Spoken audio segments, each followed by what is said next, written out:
Hai semuanya, pernah nggak sih kalian ngerasa yakin banget sama suatu hal, tapi ternyata salah? Kayak kalian tuh inget-inget jelas, iya kok dulu logonya itu warnanya biru deh. Atau, gue inget banget dia meninggal tahun segitu. Tapi setelah dicek, semua fakta itu ternyata beda dari yang kalian ingat. Nah, kalau kalian pernah ngalamin hal kayak gitu, bisa jadi kalian udah mengalami yang namanya Mandela Effect. Jujur ya, waktu pertama kali saya dengar istilah ini, saya pikir ini tuh semacam teori konspirasi yang aneh-aneh. Tapi makin kesini, ternyata makin banyak kejadian yang bikin saya mikir. Iya juga ya, ini otak gue yang salah atau dunia yang berubah diam-diam? Lucu sih, tapi juga agak nyeremin. Karena Mandela Effect ini gak cuma soal hal-hal remeh kayak logo atau nama produk doang, tapi juga menyentuh bagian terdalam dari memori kita. Dan kalau dipikir-pikir lagi, ini bisa banget ngegoyang rasa percaya diri kita terhadap ingatan kita sendiri. Kalian inget nggak? Dulu katanya Nelson Mandela meninggal di penjara tahun 80-an. Banyak orang percaya banget sama informasi itu. Bahkan ada yang bilang mereka inget banget nonton liputan berita pemakamannya di TV. Tapi kenyataannya, Nelson Mandela baru meninggal tahun 2013. Loh, kok bisa? Dan dari situlah istilah Mandela Effect ini muncul. Jadi sebenarnya apa sih Mandela Effect itu?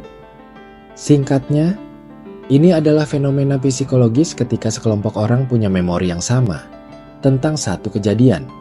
Tapi ternyata memori itu nggak sesuai sama kenyataan. Mereka nggak cuma salah ingat, tapi ingatnya sama-sama salah. Nah, itu yang bikin ini jadi menarik. Karena ini bukan cuma soal individu lupa, tapi satu kelompok manusia bisa punya ingatan palsu kolektif.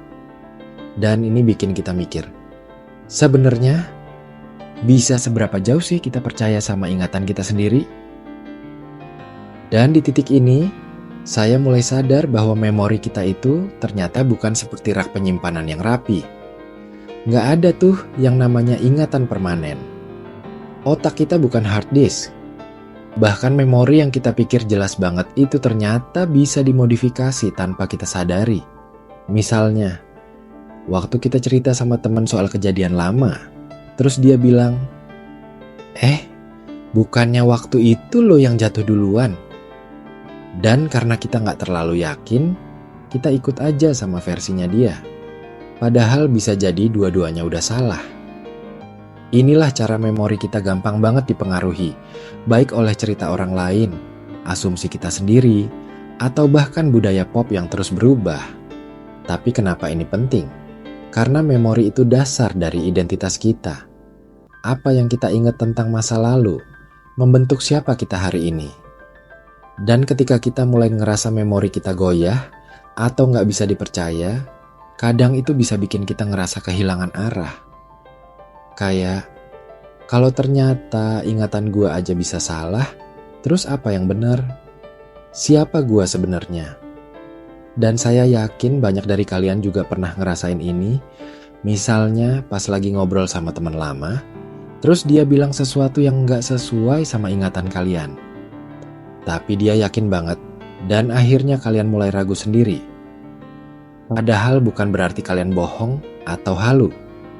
Memori manusia emang kayak gitu. Dia fleksibel, dia bisa berubah. Tapi fleksibel bukan berarti nggak penting. Justru karena fleksibel, kita harus lebih sadar gimana cara kerja memori kita, supaya kita nggak gampang terjebak dalam distorsi pikiran. Mandela Effect juga sering dikaitin sama dunia digital. Di zaman sekarang, kita kebanjiran informasi tiap hari. Saking banyaknya yang kita baca dan lihat, otak kita jadi gampang ngelompokin informasi dengan cara yang praktis, bukan yang akurat. Misalnya, kita kebiasa lihat nama brand tertentu, dan otak kita otomatis menyederhanakan tulisannya sesuai yang kita anggap benar. Padahal, bisa aja salah dari awal. Tapi karena sering ngelihat versi salah itu, otak kita ngecap itu sebagai ingatan asli. Inilah kenapa banyak orang yakin KitKat itu ada tanda hubungnya. Padahal nggak ada. Atau logo Pikachu punya ekor hitam di ujungnya, padahal itu nggak pernah ada. Menariknya, ini juga terjadi dalam hubungan personal. Ketika kita ingat sebuah momen dalam hubungan, entah itu pertengkaran, kata-kata manis, atau bahkan perasaan tertentu, kadang kita yakin banget itu terjadi. Tapi bisa aja pasangan kita punya versi yang sama sekali beda. Dan ini bikin kita sadar bahwa kebenaran itu kadang subjektif. Nggak semua hal ada versi hitam putihnya. Kadang yang ada cuma ingatan yang dibentuk oleh emosi, asumsi, dan interpretasi kita masing-masing. Dan kalau kalian pikir lebih dalam, Mandela Effect ini bukan cuma soal memori, tapi juga soal persepsi realitas. Kita tumbuh dengan cara pandang tertentu. Kita belajar dari pengalaman dan lingkungan. Tapi ketika realitas itu ditantang, kayak saat kita menyadari kita salah ingat sesuatu, itu bisa bikin kita ngerasa nggak stabil. Kayak fondasi berpikir kita goyang. Tapi justru di situ letak kekuatannya. Ketika kita sadar bahwa otak kita bisa salah, bahwa memori kita bisa dipelintir, disitulah kita mulai belajar buat lebih rendah hati. Bahwa mungkin kita nggak selalu benar, dan mungkin kita harus belajar buat nanya dulu sebelum yakin. Lucunya, ada juga teori-teori aneh yang muncul dari Mandela Effect ini.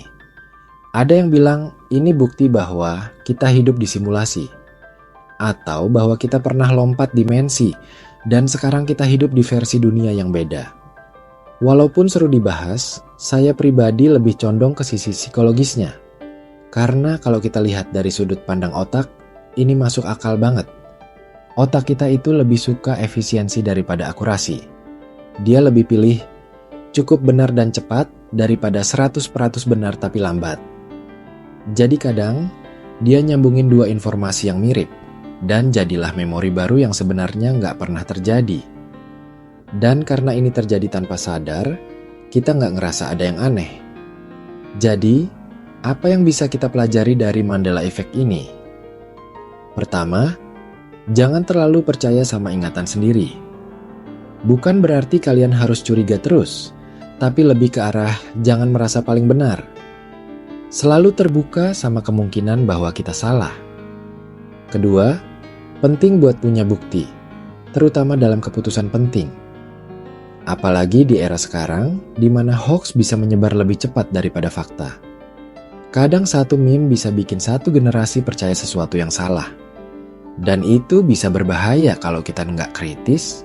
Ketiga, sadar bahwa manusia itu gampang banget dipengaruhi, baik oleh lingkungan, media, maupun tekanan sosial. Dan ini penting banget buat kesehatan mental kita. Karena kalau kita nggak sadar, kita bisa gampang banget ke-trigger sama hal-hal yang sebenarnya salah. Kita bisa marah karena ingatan yang keliru. Kita bisa sedih karena cerita yang ternyata nggak pernah terjadi. Dan kita bisa kehilangan kepercayaan sama orang lain, cuman karena versi memori kita beda. Tapi jangan salah paham juga. Ini bukan berarti kita harus jadi paranoid atau sinis sama semua hal.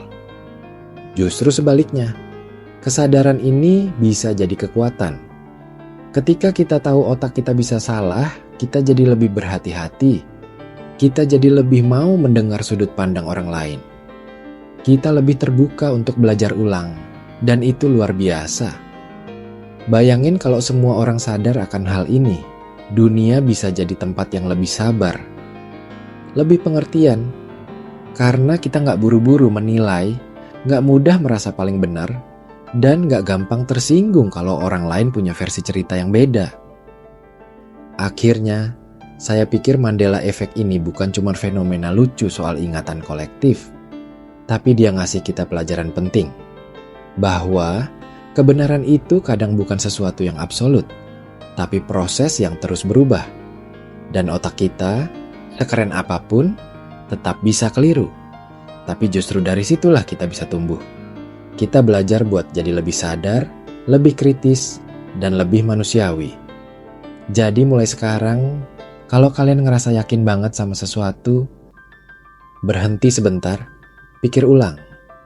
Tanya, ini gue yakin karena fakta atau karena udah terlalu sering percaya?